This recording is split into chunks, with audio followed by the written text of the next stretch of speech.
हर हर महादेव शंभो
हर हर महादेव शंभो सहस्रनासे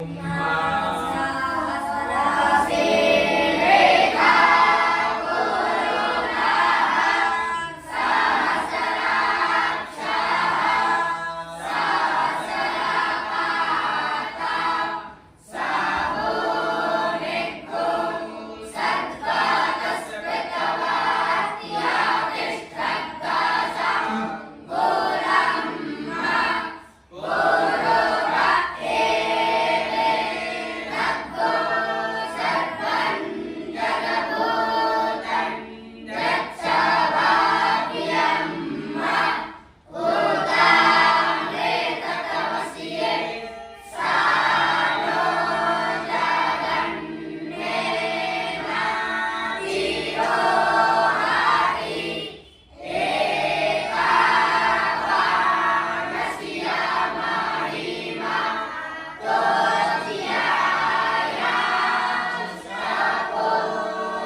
నమః.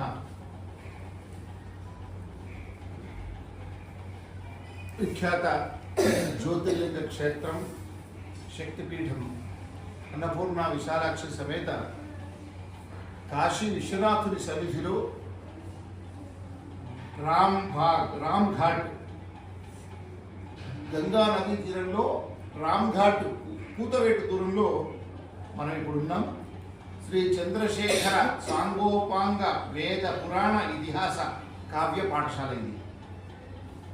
చూస్తున్నాం కదా, ఒక 3 అంతస్తుల భవనాన్ని శ్రీ విశ్వనాథ ధర్మాధార ఫౌండేషన్ పాలమూరుకు సంబంధించినటువంటి ధార్మికులు, సదాచార సంపన్నులు, వైదిక పరంపర కలిగినటువంటి వాళ్ళు ఏర్పాటు చేసుకున్నటువంటి సంస్థ. నా మిత్రుడు బ్రహ్మశ్రీ గొడ్యాల రాఘవేంద్ర శర్మ అధ్యక్షతన బ్రహ్మశ్రీ రఘురామ శర్మ గారు, వారు సంస్కృత పండితులు, గొప్ప సంస్కృత సేవ చేస్తున్న పండితులు, దీక్షితుల నాగరాయ శర్మ, తోటపల్లి శ్రీకాంత్ శర్మ, ఇరువంటి శ్రవణ్ కుమార్ శర్మలు గారు కలిసి ఈ విశ్వనాథ ధర్మాధార ఫౌండేషన్ పక్షాన ఇదంతా పాలమూరు వాసులు ఈ భవనాన్ని తీసుకున్నారు. ఇది రామ్ ఘాట్ కాశీలో. విశేషం ఏమంటే ఇక్కడ వచ్చే వారికి వసతి, భోజన వసతి ఇవి రెండూ కల్పించడమే కాదు, ఈ చంద్రశేఖర సాంగోపాంగ వేద పురాణ ఇతిహాస కావ్య పాఠశాలలో ఒక 25 మంది విద్యార్థులు ఈ పాఠశాలలో ఉన్నారు. ఈ 25 మంది విద్యార్థులకు శుక్ల యజుర్వేదం నేర్పించడమే కాకుండా సంస్కృతం ఇంకా పురాణాలు ఇతిహాసాల మీద చిన్నతనం నుంచే వారికి పాఠాలు నేర్పుతూ ఉన్నారు. చంద్రశేఖరేంద్ర సరస్వతి స్వామి వారు నడిచే దైవం, ఇంకా కంచికామకోటి పీఠాధిపతులు, ఇంకా ఎందరో పరమహంస పరివిరాజకులు, యతీశ్వరుల అనుగ్రహంతో ఈ పాఠశాలను నిర్వహిస్తూ ఉన్నారు.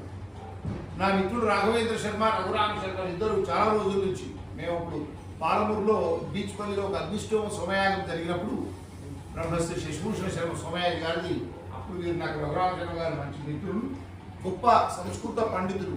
వారు శ్రౌత ధర్మంలో కూడా కొంత బాగా పరిజ్ఞానం ఉంది. వారు ఎప్పటి నుంచో చెబుతూ ఉంటే మేము కాశీలో బ్రహ్మస్థ భవనం నిర్మాణం చేస్తున్న సందర్భంలో ఒక్కసారైనా ఇక్కడికి రావాలనుకుని ఇవాళ కుదిరింది, ఇక్కడికి వచ్చాము. ఇక్కడ కరోనా కన్నా ముందు చాలామంది చుట్టుపక్కల భోజన వసతికి ఇబ్బంది అవుతుంటే చుట్టుపక్కల పాఠశాలలందరికీ వీరు ఆవాసం కల్పించి భోజనం ఏర్పాటు చేశారు. కరోనా తర్వాత కూడా వాళ్ళకి వేరే మార్గం లేకుండా ఉంటే ఇంతమంది చుట్టుపక్కల పాఠశాల 50 మంది కూర్చోన్నారు కదా, చుట్టుపక్కల పాఠశాల విద్యార్థులందరికీ కూడా ఇక్కడే భోజన వసతి ఏర్పాటు చేస్తున్నారు. ఇంత ఔదార్యం. వీళ్ళ పాఠశాల ఈ భవన నిర్మాణానికి దాదాపుగా ఒక 2,50,000 రూపాయలు అవుతూ ఉంటే కేవలం అన్న ప్రసాదాన్ని అందించడం కోసం ఒక 4,33,000 అవుతుంది. అంటే దాదాపు ఒక 6 నుంచి 7 లక్షల దాకా కేవలం ప్రతి నెల ఖర్చు జరుగుతుంది. అయినా ఏమాత్రం ఇబ్బందులు ఎదురైనప్పటికీ చాలా కష్టపడుతూ వారు అవిశ్రాంతంగా ఈ పాఠశాల నిర్వహణకు కష్టపడుతూ చక్కగా ఒకవైపు వేద పాఠశాల నిర్వహిస్తూనే చుట్టుపక్కల పాఠశాల వేద విద్యార్థులందరికీ కూడా ఇక్కడ భోజనము, అవసరమైతే వాళ్లకు కొన్ని పురాణ ఇతిహాసాలకు సంబంధించినటువంటి చిన్నతనం నుంచే వారికి కొంత అవగాహన కల్పించి భవిష్యత్తులో వారికి కావ్య పరిచయం దాకా కూడా నేర్పించే విధంగా ప్రణాళికగా ముందుకు వెళుతూ ఉన్నారు. ఇలాంటి పాఠశాలలు కాశీలో, కర్మభూమి భారతావనిలో ఆధ్యాత్మిక రాజధాని మన కాశీ. అలాంటి కాశీలో వేద ధర్మానికి నిలయం. ఆదిశంకరులు కూడా ఇక్కడే వేద ధర్మ పునరుద్ధరణ కోసం చాలా కష్టపడ్డారు. కాశీ విద్వన్ మండలి పండితులకు నిలయం. ఇక్కడ ఎంతో మంది శాస్త్ర పండితులు ఉంటారు. ఇక్కడ ఎందరో మహాత్ములు ఉంటారు, పరమహంస పరివ్రాజకులు ఉంటారు, అవధూతలు ఉంటారు, యతీశ్వరులు ఉంటారు, నాగసాధువులు ఉంటారు. అడుగడుగునా ఒక ఆలయం, అడుగడుగునా ఒక స్వామీజీ ఇక్కడ మనం దర్శనమిస్తూ ఉంటారు. చాలా పాఠశాలలు కూడా ఉంటాయి. అలాంటి పాఠశాలలో ఒకటైనటువంటి ఈ రామ్ ఘాట్ పాఠశాల శ్రీ చంద్రశేఖర సాంగోపాంగ వేద పురాణ ఇతిహాస కావ్య పాఠశాల వాళ్ళు కష్టపడి అనేక కష్టాలు కోర్చి నిర్వహిస్తూ ఉన్నారు.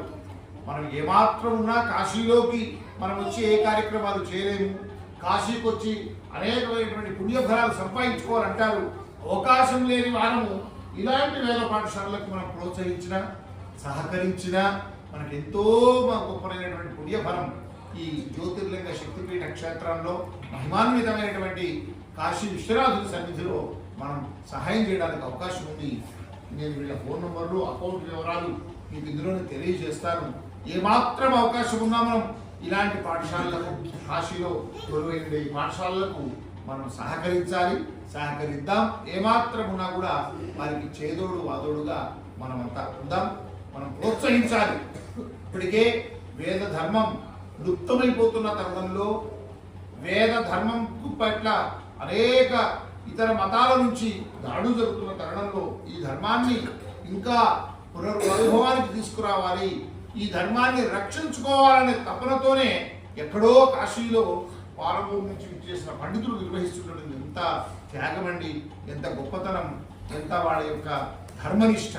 అందుకోసం వారికి మనం పూర్తిగా సహకరిద్దాం. నన్ను ఈ పాఠశాలకు ఆహ్వానించినటువంటి మా గుండ్యాల రాఘవేంద్ర శర్మ మిత్రుడు, సంస్కృత పండితులు విద్వన్మణి శ్రీ రఘురామ శర్మ గారికి కూడా ధన్యవాదాలు చెప్తూ మనవంతుగా ఇలాంటి పాఠశాలకు ప్రోత్సహిద్దాం, సహకరిద్దాం.